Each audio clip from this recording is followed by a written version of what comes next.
금요일 아침입니다. 로마서 15장 25절부터 29절까지 말씀 생각해 보겠습니다. 우리가 어제 생각해 본 건 바울이 이제 로마로 들르겠다라고 얘기를 했죠. 서바나에 가기 전에 로마로 들른다. 근데 오늘 본문에 보니까 로마에 또 가기 전에 먼저 예루살렘에 가겠다라고 말해요. 그러니까 바울의 계획은 일단 현재 고린도에서 쓰고 있으니까 고린도에서 예루살렘으로 갔다가 다시 로마로, 그리고 로마를 지나서 서바나로 가겠다. 이게 이 사도 바울의 계획입니다. 그런데 왜 갑자기 예루살렘에 가느냐? 예루살렘에 가는 그 의도가 뭐냐면, 오늘 25절에 보니까 그러나 이제는 내가 성도를 섬기는 일로 예루살렘에 가노니 라고 말하죠. 자, 이유가 성도를 섬기는 일 때문이랍니다. 여기서 말하는 이 성도는 누구냐면 예루살렘에 있는 유대 그리스도인들이에요. 그들을 섬기는 일이 아직 남아있다, 이 얘기입니다.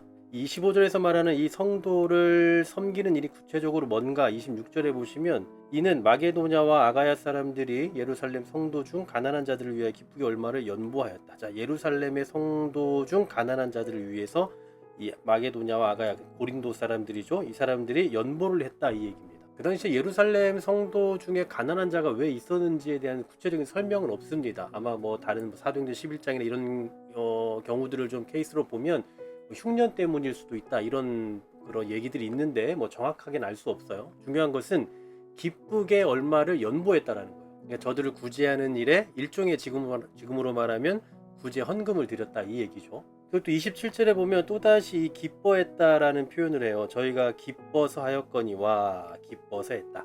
억지로 한 게 아니라 기쁘게 섬긴 일이라. 그리고 바울은 이 일에 대해서 뭐라고 말하냐면, 그들을 섬기는 것이 마땅하니라. 그 이유는 뭐냐면요, 그들에게 빚진 자래요. 이방인들이 그들의 영적인 것을 나눠 가졌으면 육적인 것으로 그들을 섬기는 게 마땅하다. 자, 이게 무슨 얘기입니까? 본래 복음은 예루살렘에서 출발했잖아요. 시작을 했기 때문에 그 예루살렘에서 시작한 복음을 이제 고린도 사람들도 받았기 때문에 이제 육적인 부분으로 그들에게 나누는 것은 당연한 일이다라는 거예요. 교회 안에 섬김에 대한 그 의미를 좀 정확하게 가르쳐주고 있는 것 같습니다. 그냥 우리가 더 많이 가졌기 때문에 그래서 굳이 하는 것도 있겠죠. 하지만 그것보다 우선적으로는 우리도 빚을 진 사람들이기 때문에, 우리도 영적으로 누군가에게 빚을 졌고, 그래서 그 영적인 빚을 이제 육체적인 부분으로 또 갚아줘야 된다라는 것이 구제의 출발일 거다라는 겁니다. 그리고 또 28절에 보시면 이미 앞에서도 얘기했던 그 사도 바울의 계획을 다시 말하죠. 내가 이 일을 마치고 이 열매를 그들에게 확증한 후에 다시 너희 어디입니까? 로마죠.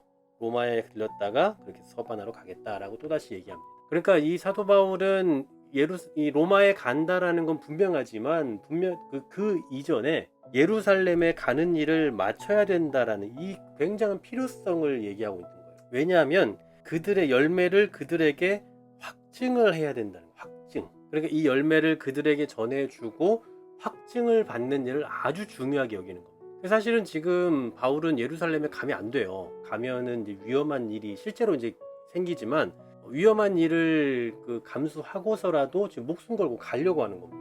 사실은 이런 상태면 다른 사람 통해서 줘도 되지 않을까, 이런 생각이 들거든요. 그럼에도 불구하고 사도 바울은 이것을 그냥 단순히 구제금 전달하는, 그러니까 돈을 전달하는 것 정도로 여기지 않았던 거예요. 그러니까 돈 전달하는 거면 다른 사람 통해서 보내면 된다니까요. 하지만 사도 바울은 하나님께서 그 맡기신 일에 대한, 그리고 교회가 자기에게 준 그 자기의 어떤 지금으로 말하면 사도 바울의 얼굴을 보고 줬다, 아니면 사도 바울을 신뢰해서 줬다라고도 할 수 있지 않겠어요?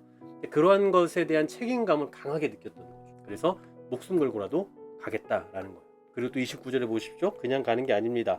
내가 너희에게 나아갈 때에 그리스도의 충만한 복을 가지고 갈 줄을 아노라. 여기서 말하는 복은 여러 가지가 있을 수 있지만 어떤 그 전체적인 맥락상으로 보면 그리스도의 복음이라고 볼 수 있겠죠. 그 복음을 나누고 그 복음을 뿌리는 사람으로서 그렇게 나아가겠다라고 말하고 있는 거예요.